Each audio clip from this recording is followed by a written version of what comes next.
Thanks so much for tuning in to Meeke today. What a thought-provoking show we've got planned for you. We're discussing church leadership as it was established by the Apostle Paul. Are we sticking to his outline, or have we moved terribly far away? We're also going to discuss headlines, and I assure you, no, this is real.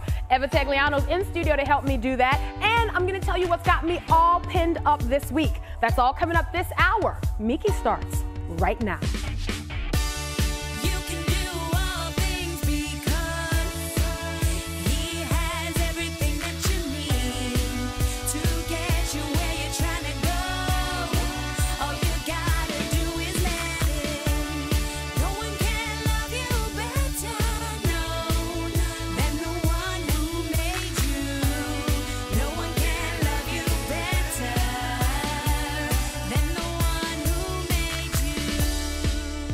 Hey, I'm so glad you've tuned into Meeke. I'm really excited about this week's show.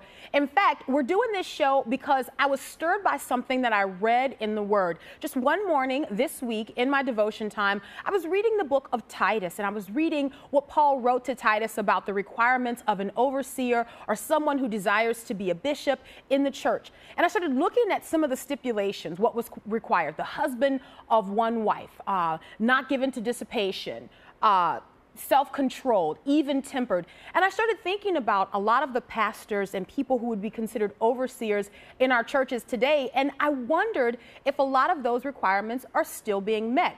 For example, if someone is divorced, does that disqualify them from being a pastor or an overseer? Or what about scandal in a church? We've heard so much in recent years about moral failures that happen right in the pulpit, and people continue pastoring. So I've got a couple pastors who are going to be in studio with me today to help flesh out these topics. And let's not forget the hot topic of women in ministry. What exactly did Paul mean a woman would be saved in childbearing? We're going to talk about that, and I'll leave those tough questions to my guests. We're also going to discuss this week's headlines. No, this is real, I assure you. And I'm going to let you know what's got me all pinned up. I'm so glad you've tuned in today. It's not by accident. You're going to be encouraged, maybe even a little bit challenged. Get your cup of coffee, and we'll be right back. Coming up on Meeke. You know, you ever see those movies where people get out of prison? You know, especially the older movies, and they show the big gates opening up, and then they walk out, and I've wondered before, where do they go? And so, you know, I don't even know what we're going to do when baby number 4 comes along. I don't know, maybe they'll just sleep in the garage or something like that. But I've got to tell you what's got me all pinned up. To be a pastor is a calling. It's not an occupation. It's a vocation. It's something that you're called to.